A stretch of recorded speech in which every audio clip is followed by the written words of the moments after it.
membenarkan diri. Jadi jikalau kita merasa kita punya diri itu benar, itu adalah sebuah kutukan. Karena kalau itu terjadi, itu membuat kita tidak memuliakan Tuhan.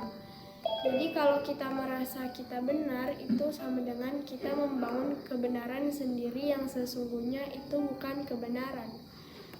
Dan Kristus memanggil mereka melalui orang-orang, tapi mereka tidak mau bekerja sama dengan orang-orang itu. Atau kata lainnya, mereka mau membenarkan dirinya sendiri atau tidak mau memakai rohnya Kristus. Apa arti roh membenarkan diri? Kita tahu orang yang merasa benar dirinya sendiri itu adalah sebuah kutukan. Dan membenarkan diri itu tertipu oleh setan. Karena orang yang tidak mau bekerja sama dengan Tuhan itu adalah roh setan. Karena orang ini merasa malas di dalam pekerjaan Tuhan dan dia tidak setia kepada Tuhan. Kita lihat di sini setan itu bekerja melalui orang yang tidak setia, dan pekerjaan itu orang itu melakukan yang tidak berkenan kepada Tuhan. Kita lihat bahwa orang itu tidak menyerahkan kehendak kepada Tuhan, hanya kehendak dirinya sendiri. Dan kita lihat bahwa sikap mereka itu hanya membenarkan dirinya sendiri, dan itu sebuah kutukan. Jadi kalau kita ada sikap roh membenarkan diri itu sangat bahaya. Karena roh membenarkan diri itu bertentangan dengan rohnya Kristus. Karena orang yang merasa dirinya selalu benar, dia mengukur pakai dia punya ukuran. Karena itu kalau mengukur pakai dia punya ukuran yang benar, itu bukan standar kebenaran. Karena patokan kebenaran adalah firman Tuhan, firman-Nya Kristus.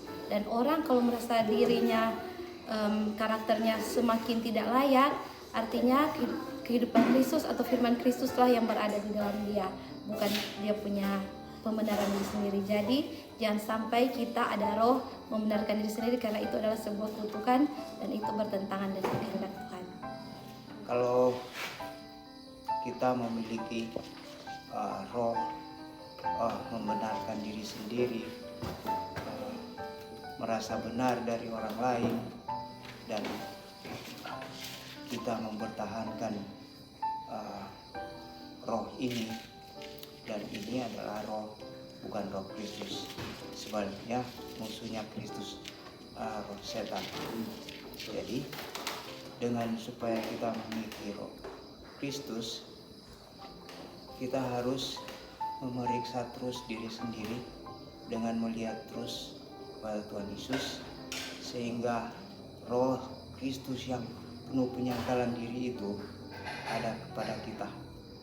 Dan hasilnya kalau kita melihat terus kepada Tuhan Yesus, kita akan melihat diri kita ini tidak ada apa-apanya, dan semakin merendahkan diri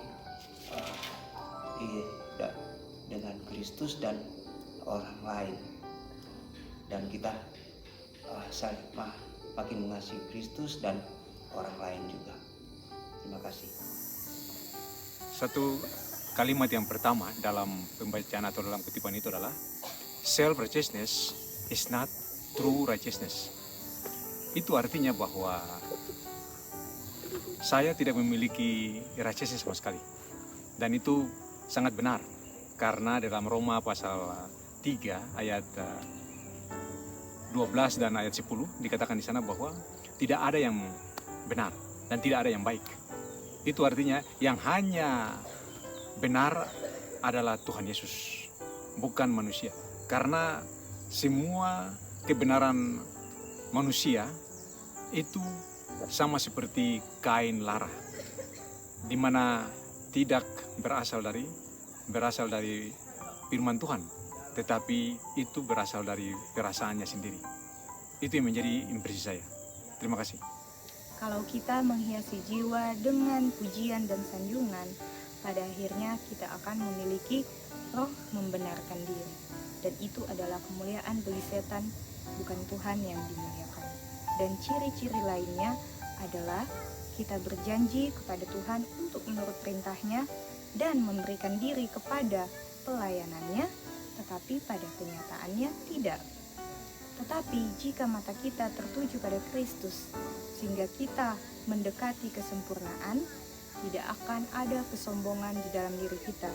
Justru kita akan merasa sangat tidak layak dan sangat tidak benar.